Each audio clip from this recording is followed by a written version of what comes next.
Once again, can we please be good audience members and not talk through somebody else's performance?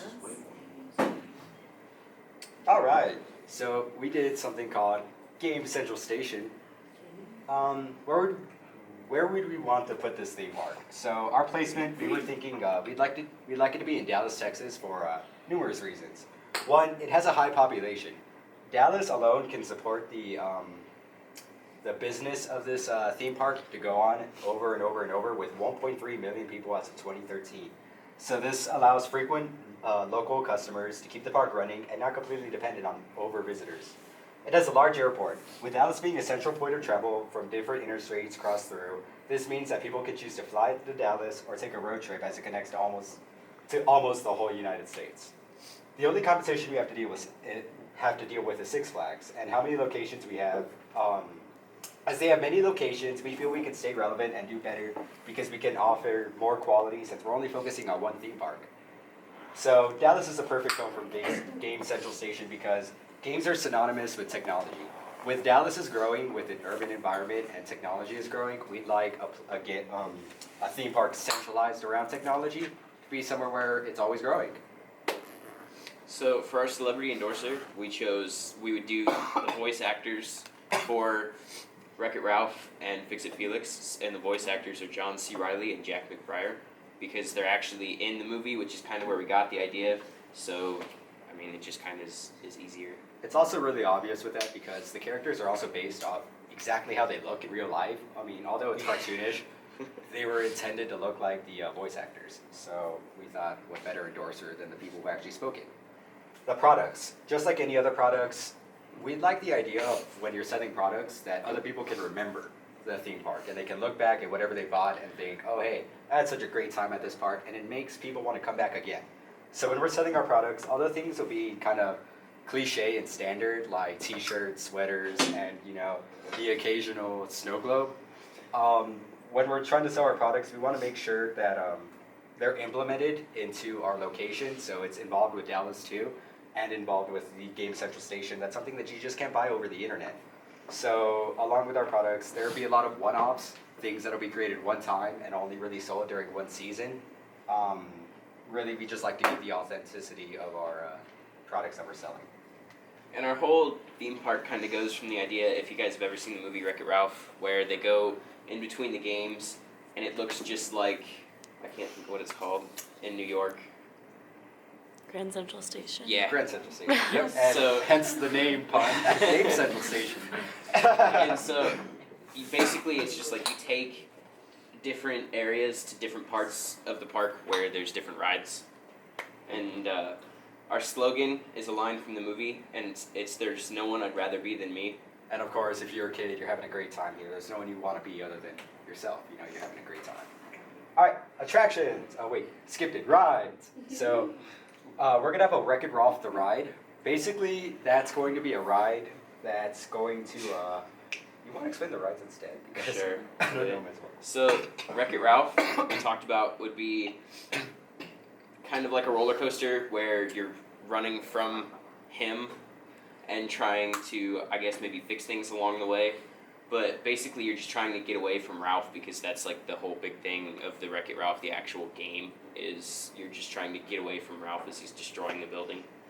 And then Sugar Rush is go-karts, and there's going to be multiple tracks, and just, I don't know, I don't like the one at Disney where you're like on a rail, so there's not going to be any rails, you can go wherever you want. And it's going to be around the park, by the way. So what we really like about this is you get to see the different zones as we would have in our park and have around the area, and you get to see different aspects of it from a different point of view during the ride. And then, I don't know all the rides because Jacob made some of them. Yeah, and he's Jacob's not not here. here. So Candy Cruise. Candy Cruise is going to be kind of a lounging kind of thing that goes around. It would be in the sense of kind of like a water park ride where you just kind of float through lazy and you go around. Yeah, like a lazy river. So that was the intention of Candy Cruise. Hero's Duty would be much like have you guys ever played I guess it's not 4D, but like the 3D visual effect things where you wear the helmet and like everywhere you look you can see something? It'd be kind of like that, just like the game from the movie. And then Turbo's Turn. I have no clue. That was one. I'm going to say Turbo's Turn. Unlike Sugar Rush, where things are kind of just going across map, and it's kind of like a giant roller coaster, I guess, in a sense. Turbo's Turn is like giant go-karts, because in the movie of Wreck-It Ralph, if you haven't seen it, basically the whole thing is kind of a go-kart kind of thing. It's a whole go-kart track. You're going through all of the candy places, and that's kind of the intention of Turbo Turn. And then the last one is Pac-Man, because who doesn't love Pac-Man? Attractions. So we're going to have something called Fix It Feel It Junior. We're going to have a building, basically, essentially, and it's going to be hands-on for kids. So the idea of it is to kind of immerse kids and let them feel like they're also playing the game, they're a part of the game, and they're going to go into different rooms, and they're going to help fix things.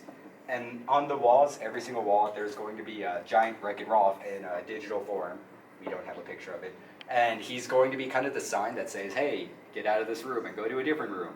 And basically, the whole point of Fix It Feel It Junior is just kind of have fun, run around, and, be young, I guess I would So say. pretty much like when you're at McDonald's and your parents are still eating and don't feel like leaving it, and there's that big room It's a where play you can go place, play. pretty much. Essentially, that's what it is. And Lid Whack Arcade, that one is exactly what it sounds like. It's just a giant arcade, where you just want to have a bunch of games where you can just go around, play games. It's based off of games, and I think we just want to have different types of arcades there. Okay, so gift shops, we want something called Gobstop and Ticket Counter. For restaurants, we're going to call one Tappers, based off the old root beer game where they slide it across the table. And kind of standard, we kind of wanted a restaurant that was just something you could enjoy. So we picked the drive-in theater because, we just thought that was a great idea. The idea that you can watch different types of movies and hang out and eat, which So- already exists, but Yeah, so we kind of figured we would just have, like, I don't know, I've never been to it, but I found out that Disney has one, and it's it just kind sounds of so like, cool. their tables feel like cars, and then there's just always a movie playing on the screen, so that's pretty much, we figured we would just always have different, maybe Wreck-It Ralph or just different kids' movies playing. And then our target market was pretty much everyone, because, if you're older, you've probably seen some of the more classic movies, and you've probably seen the movies with your kids, if you have kids. And so our target market's really just the kids and the families, because, why not? It's pretty fun. When you think of games you kind of associated with boys, a lot of people do. What we wanted to do is try to draw away from that, and we wanted to be kind of centralized from both genders. And the reason we say that is when you watch the movie, and if you've seen the movie, basically a lot of it we're drawing, the main character is a girl too. The girl's the one who's going around, she's the one who's doing all the racing, and she's the one who's basically taking on the bad guy. So we really wanted to draw onto that, and we really wanted to make it both genders and not seem like it was only just centralized around guys and around games, and that's all it was.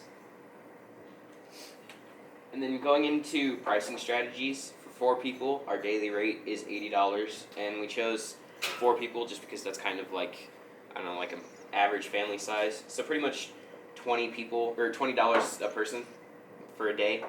And then as you start to buy more days, it starts to go down a little bit. So like $70 for a 3-day, so $70 a day for 3 days, which is $210 for a family of 4 for 3 days.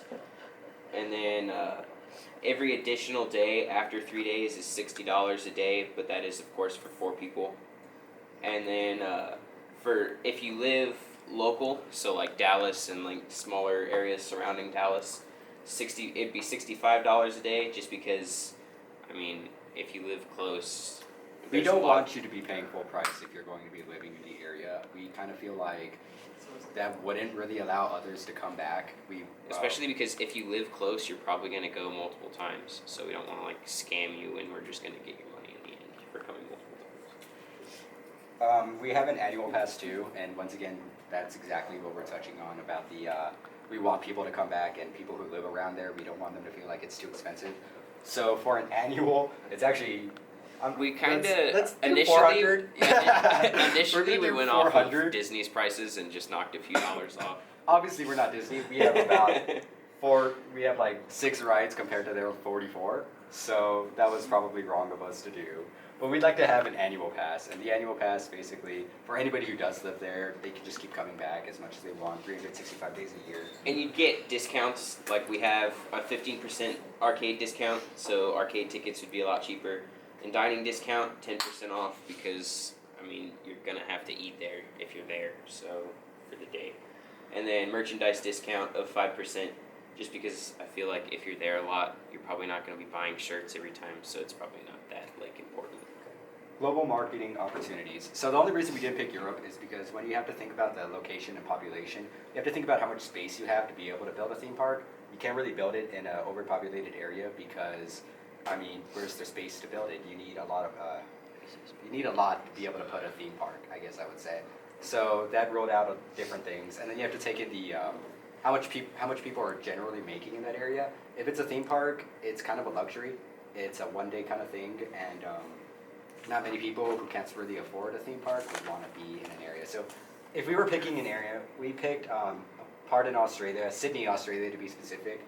Why specifically Sydney? Because one, it has a pretty good economy. I mean, there specifically, everybody there would be able to afford to be able to go to this theme park. It's a very big tourist attraction because there's other things in Sydney that mostly draw people. Obviously, you wouldn't go to Sydney just for the arcade, but it's one of those options that would be there to be able to bank off of the other attractions that are held in Sydney. And it's sunny. Who doesn't like the sun? I think that's all. Very nice. Any questions? How are you supposed to know that they live in Dallas? That they live in Dallas? Well, I guess the best way that we would address that is, so if we were talking about the annual pass, really anybody can buy an annual pass. The intention is to sell it to people who are local, if we were talking about something like that. But if you're talking about daily rates and local rates, we should probably do something based off of like maybe You have to school give a IDs. Like proof for of the zoo, residency. I have Like an a ID? yearly membership, Yeah. and they require ID to get in, Yeah. so. So we'll probably have And the insert IDs, probably they some say kind of we're gonna structure of do it, that. so. Anything from school IDs nearby to actual IDs, it varies. Any other questions? No, very good. Okay.